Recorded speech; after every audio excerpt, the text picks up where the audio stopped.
Hello everyone, welcome to allrounder siblings. कैसे हैं आप सब? आई होप आप सभी अच्छे होंगे और आपकी स्टडीज़ भी अच्छी चल रही होंगी।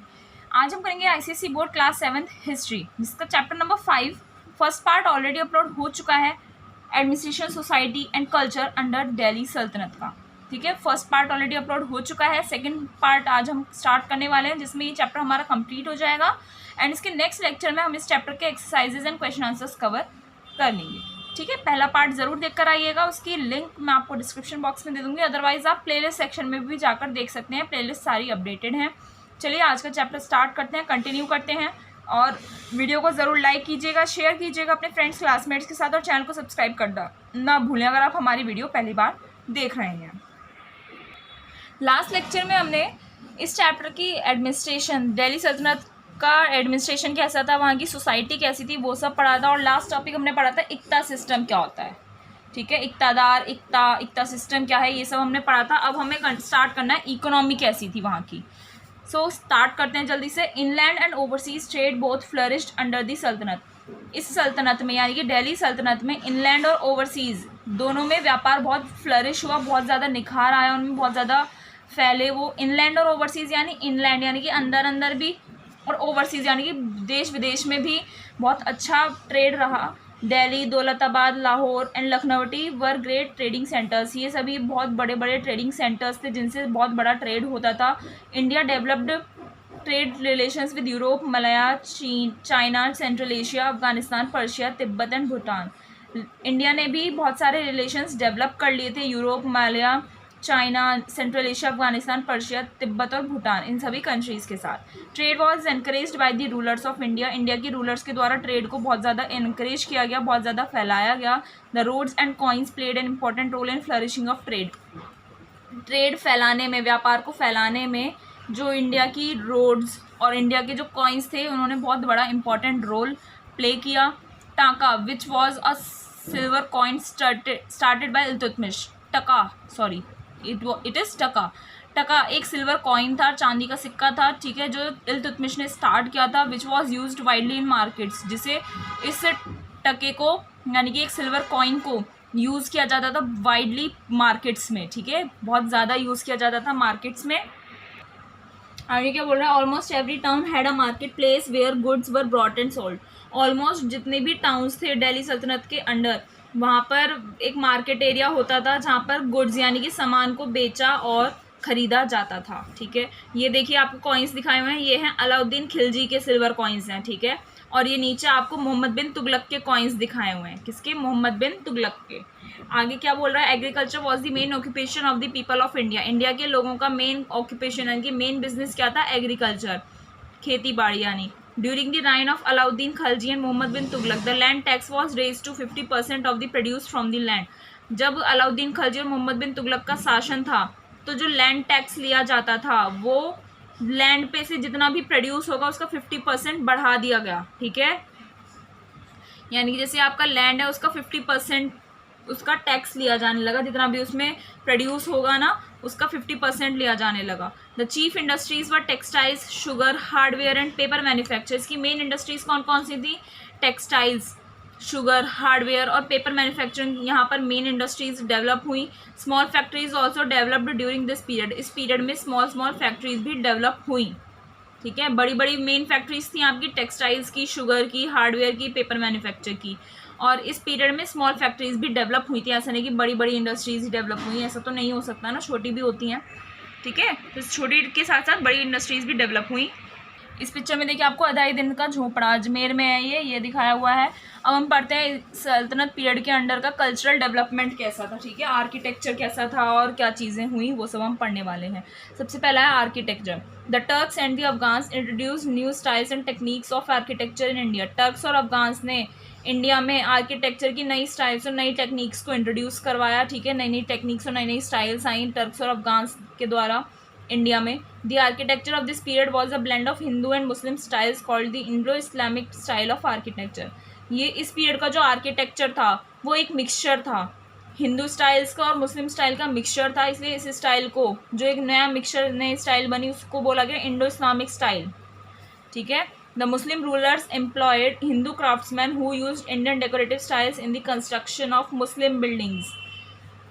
जो मुस्लिम रूलर्स थे, मुस्लिम शासक थे, उन्होंने हिंदू क्राफ्ट्समैन को, हिंदू मूर्तिकारों को और उन सबको क्या किया, एम्प्लॉय किया, यानी कि उन्हें अपने काम करवाया, उन्हें नौकरी दी, जो इंडियन डेकोरेटिव स्टाइल्स को यूज़ करते थे कंस्ट्रक्शन करवाने के लिए, ठीक है।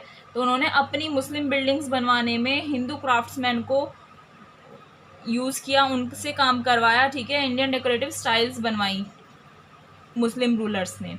आपको यहाँ पर देखिए क्या दिखाया हुआ है, शाह रुकन आई आलम, उसका टॉम्ब है, ये पाकिस्तान में, मुल्तान पाकिस्तान, बिल्ट बाय घियासुद्दीन तुगलक, घियासुद्दीन तुगलक ने बनवाया था। It is मौजोलियम of the Sufi संत शेख रुकन उद दिन अबुल फतेह, ये मौजोलियम है एक संत का, ठीक है, जिसका नाम है शेख रुकन उद दिन अबुल फतेह। और ये आपको तुगलकाबाद फोर्ट दिखाया हुआ है, फोर्ट यानी किला। Red sandstone was used extensively, बहुत ज़्यादा जो यूज़ किया जाता था बिल्डिंग्स बनाने में वो रेड सैंडस्टोन यूज़ किया जाता था। The two most important architectural forms use in the buildings of this period were the arch and the dome. दो मोस्ट इंपॉर्टेंट आर्किटेक्चरल फॉर्म्स जो इस पीरियड की बिल्डिंग में यूज़ किया गए, ठीक है, यानी कि इस पीरियड में जितनी भी बिल्डिंग्स बनी उसमें दो इंपॉर्टेंट आर्किटेक्चरल फॉर्म्स थी जो बनती थी, आर्क और डोम, ठीक है।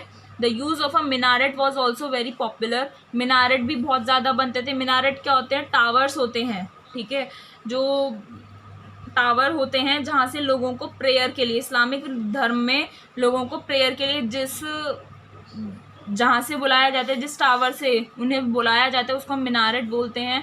तो ये भी बहुत पॉपुलर था मुस्लिम रूलर्स की बिल्डिंग्स में। The buildings were decorated with floral designs और geometrical designs and mosaics as Islam is against the use of animal और human figures for decoration of buildings.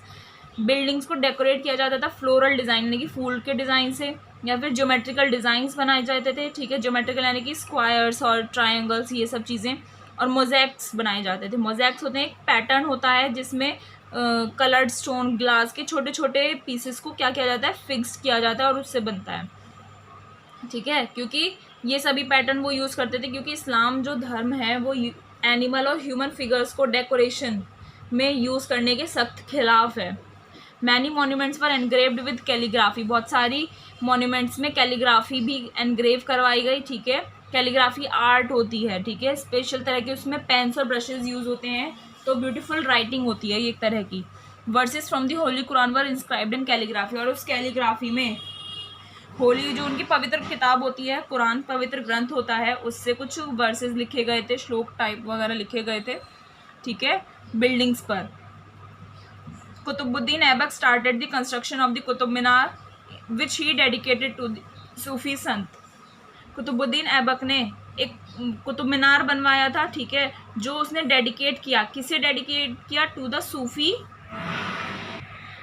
संत कुतुबुद्दीन बख्तियार काकी। तो वो जो उसने क्या कुतुब मीनार बनवाया था वो इन्हें डेडिकेट किया था, उन्हें समर्पित किया था। Iltutmish completed the construction of the Qutub Minar, Iltutmish ने फिर उसका कंस्ट्रक्शन कंप्लीट करवाया, क्योंकि जो कुतुबुद्दीन ऐबक थे ना, उनकी जब कंस्ट्रक्शन के बीच में ही क्या हो जाती है, डेथ हो जाती है, तो इल्तुतमिश ने जो उनका अगला शासक आता है उसने कंस्ट्रक्शन इसका कंप्लीट करवाया था। It is a wonderful specimen of Islamic architecture, specimen यानी कि एक बहुत ही अच्छा एग्जाम्पल है ये कुतुब मीनार इस्लामिक आर्किटेक्चर का। The Qutub Minar is decorated profusely, यानी कि बहुत सारा उसमें डेकोरेशन किस चीज़ का है, with calligraphic inscriptions and engravings.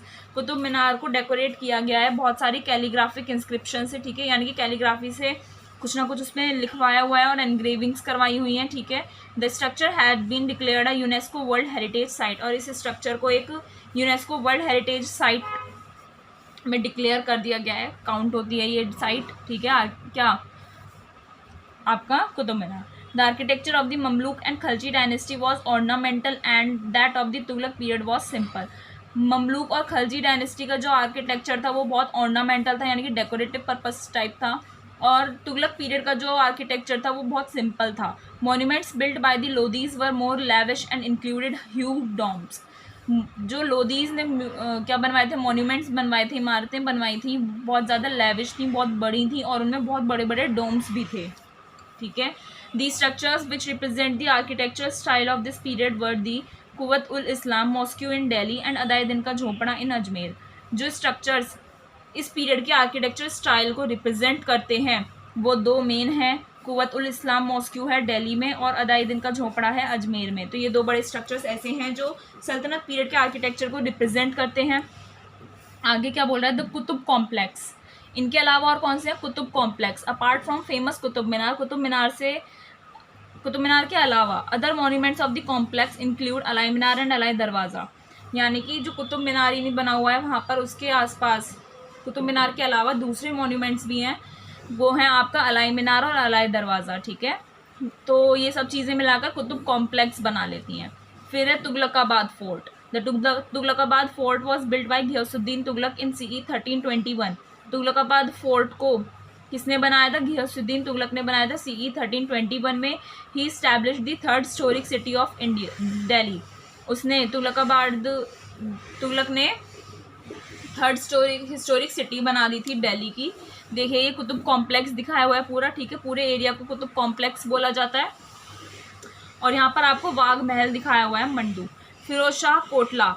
Firoz Shah Tughlaq establish Firozabad in CE 1354 as the new capital of Delhi Sultanate and built a fortress named Firoz Shah Kotla. Firoz Shah Kotla में क्या है, फिरोज शाह तुगलक ने फिरोजाबाद सिटी डेवलप करी थी CE 1354 में, और उन्होंने फिरोजाबाद को दिल्ली की न्यू कैपिटल बोला था 1354 में ही, ठीक है। दिल्ली सल्तनत की नई कैपिटल कौन सी बनी थी 1354 में, फिरोजाबाद। और वहाँ पर उन्होंने फोर्ट्रेस बनाया, एक किला बनाया जिसे फिरोज शाह कोटला बोला जाता है। नेक्स्ट है टॉम्ब ऑफ सिकंदर लोदी। सिकंदर लोदी का टॉम्ब, मकबरा। Sikandar Lodi was the second important ruler of Lodi dynasty. Sikandar Lodi जो है लोदी डायनेस्टी का सेकेंड इंपॉर्टेंट रूलर है। His tomb was build by his son Ibrahim Lodi. उसका जो टॉम्ब था, उसका जो मकबरा था, वो उसके बेटे ने इब्राहिम लोदी ने बनवाया, ठीक है। It is situated in the Lodi gardens in Delhi. और ये कहाँ पर है, दिल्ली में लोदी गार्डन है, वहाँ पर है।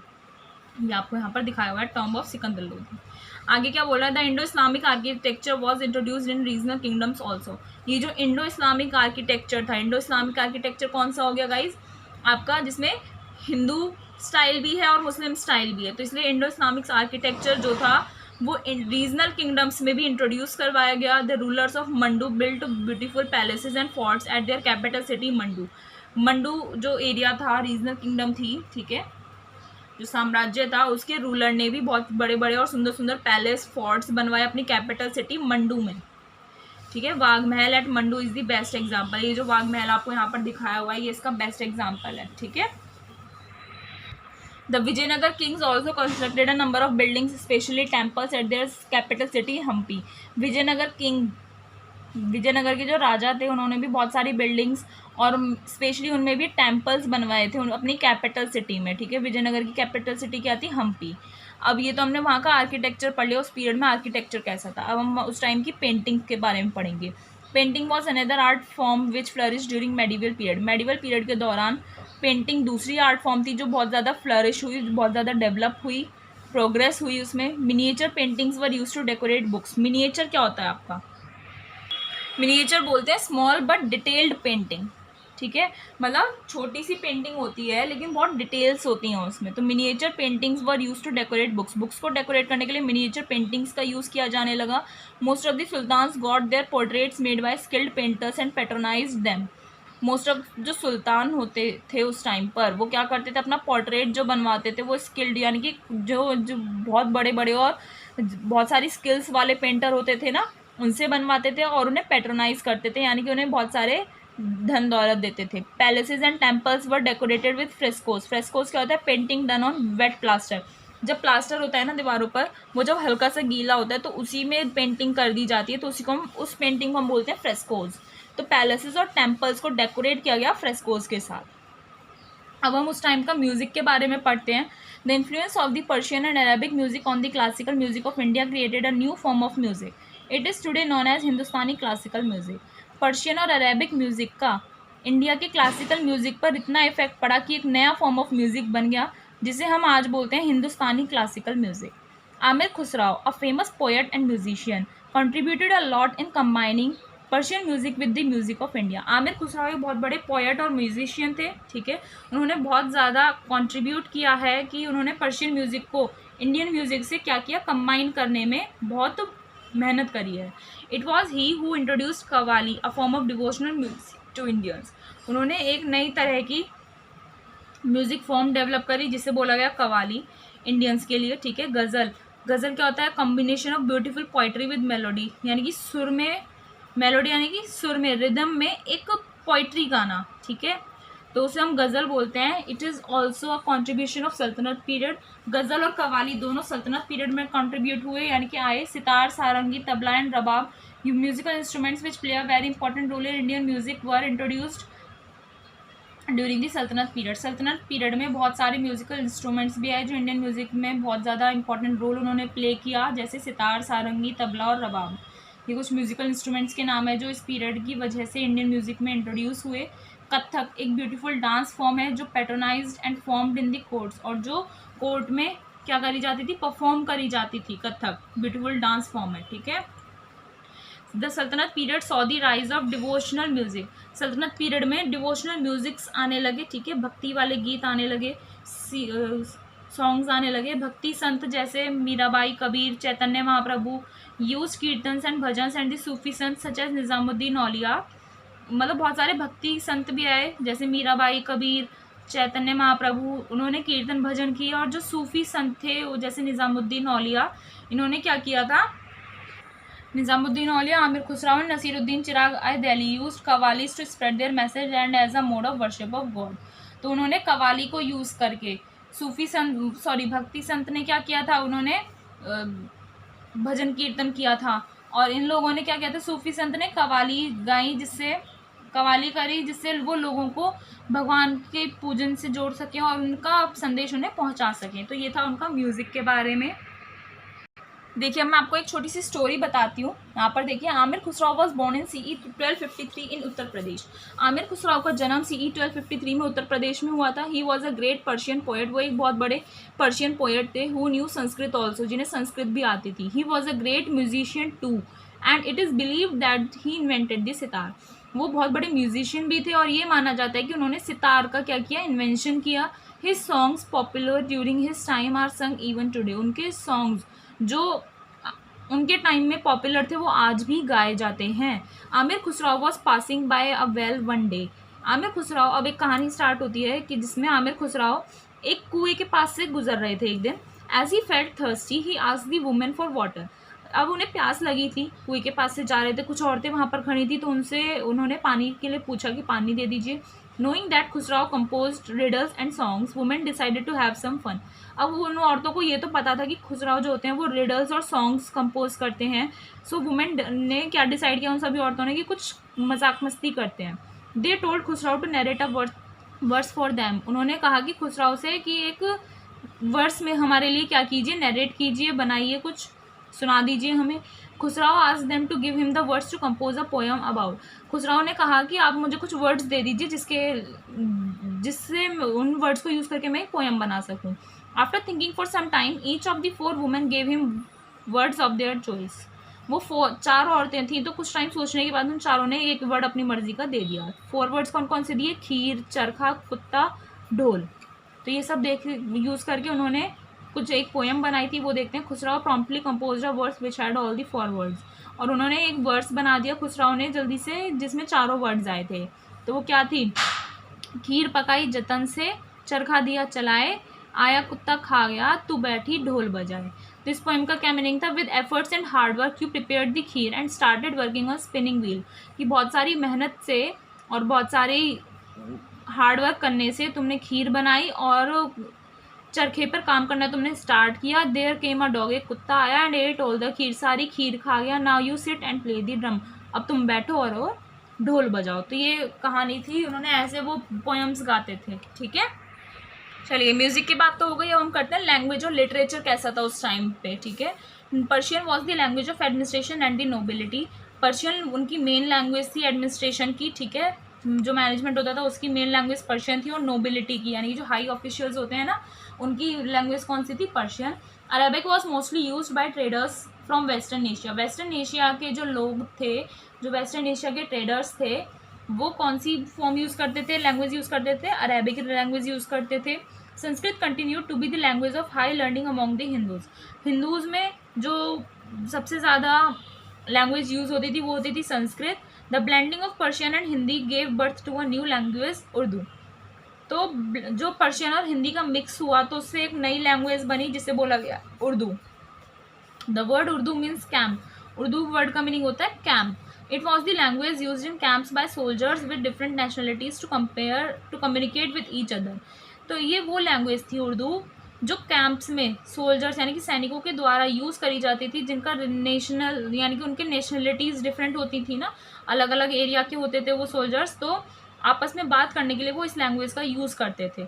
Urdu soon became the most popular language in the towns, और उर्दू जल्द ही बहुत पॉपुलर लैंग्वेज बन जाती है। पर्शियन पोएट्स जैसे Amir Khusro, Amir Hasan Dehlvi wrote superb poetry in Persian, उन्होंने सुपर पोइट्री बहुत अच्छी अच्छी पोइट्रीज लिखी पर्शियन लैंग्वेज में। मिनहाज उस सिरज एंड जियाद उद्दीन बरानी were great historians of this period. इस पीरियड के सबसे बड़े हिस्टोरियंस कौन कौन से थे? मिनहाज उस cirrus and Ziauddin Barani. Amir Khusro also wrote great poetry in Hindi and Persian, Amir Khusro ने हिंदी और पर्शियन में बहुत अच्छी अच्छी पोइट्रीज लिखी थी। अब उस टाइम का हम रिलीजन के बारे में पढ़ते हैं, धर्म कैसा था। The Hindus were integral part of sultanate rule through though there were instances of angst towards Hindus. Hindus जो थे सल्तनत पीरियड के एक मेन पार्ट थे, क्योंकि हिंदू के लिए एक चिंता का विषय था। Gradually they reconciled and harmony developed, और धीरे धीरे फिर क्या हुआ, हिंदूज जो थे वो एक साथ इकट्ठे हो गए, हिंदूज और सल्तनत रूलर्स, और हार्मोनी डेवलप हो गई, यानी कि वो लोग आराम से रहने लगे। Sufism among Muslims and bhakti among Hindus brought them together. Muslim में जो सूफिज्म था यानी कि सूफी थे वो लोग, और हिंदू में जो भक्ति थी वो उसकी वजह से वो सब आपस में एक साथ आ गए। Both bhakti and Sufi saints were great religious teachers of the time who emphasize religious tolerance, equality, harmony and liberal attitude towards religion. दोनों भक्ति और सूफी संत जो थे दोनों ही बहुत बड़े धार्मिक टीचर थे उस टाइम के, जो रिलीजियस टॉलरेंस, इक्वलिटी, हार्मोनी और लिबरल एटीट्यूड, हमारा धर्म की तरफ क्या एटीट्यूड होना चाहिए उस चीज़ पर बहुत ज़्यादा उन्होंने एम्फेसाइज किया था। द दिल्ली सल्तनत occupies an important place in Indian history. Delhi सल्तनत ने एक बहुत ही इंपॉर्टेंट प्लेस ले लिया था अपना इंडियन हिस्ट्री में खुद का। The two cultures that is Hindu and Muslim became interwoven and created a new composite culture which was unique. दोनों कल्चर्स यानी कि हिंदू कल्चर और मुस्लिम कल्चर इंटरवोवन हो गए, यानी कि आपस में मिल गए और एक नया कंपोजिट कल्चर बन गया जो बहुत ही यूनिक था अपने आप में। The Delhi sultanate disintegrated towards the beginning of the 15th century, और जब 15th सेंचुरी स्टार्ट हुई तो दिल्ली सल्तनत डिसइंटीग्रेट होने लगा, यानी कि बिखरने लगा, खत्म होने लगा। The administrative system of the sultanate influenced the Mughal system of administration which developed in the 16th century. और सल्तनत पीरियड का जो एडमिनिस्ट्रेटिव सिस्टम था उससे मुगल सिस्टम पर बहुत इफेक्ट पड़ता है। 16th सेंचुरी में जब मतलब क्या बोल रहा है 16th सेंचुरी की स्टार्टिंग में जो मुगल सिस्टम का एडमिनिस्ट्रेशन था उसका इफेक्ट बहुत ज़्यादा पड़ता है सल्तनत पर, ठीक है। एडमिनिस्ट्रेटिव सिस्टम जो था सल्तनत का उस पर बहुत इफेक्ट पड़ता है जिससे वो डिसइंटीग्रेट होने लग जाता है। तो गाइस ये चैप्टर आपका यहाँ पर फिनिश होता है। नेक्स्ट लेक्चर में हम इस चैप्टर के एक्सरसाइजेज एंड क्वेश्चन आंसर्स करेंगे। तो हमने दिल्ली सल्तनत का एडमिनिस्ट्रेशन कैसा था यानी कि मैनेजमेंट कैसा था, सोसाइटी कैसी थी, कल्चर कैसा था, ठीक है, लैंग्वेज, म्यूज़िक और भी सब चीज़ें हमने पढ़ी, आपको अच्छे से समझ में आया होगा। आपको फिर भी कोई डाउट है तो आप हमें कमेंट सेक्शन में पूछ सकते हैं। मिलेंगे नेक्स्ट लेक्चर में नेक्स्ट लेक्चर के साथ। Thank you.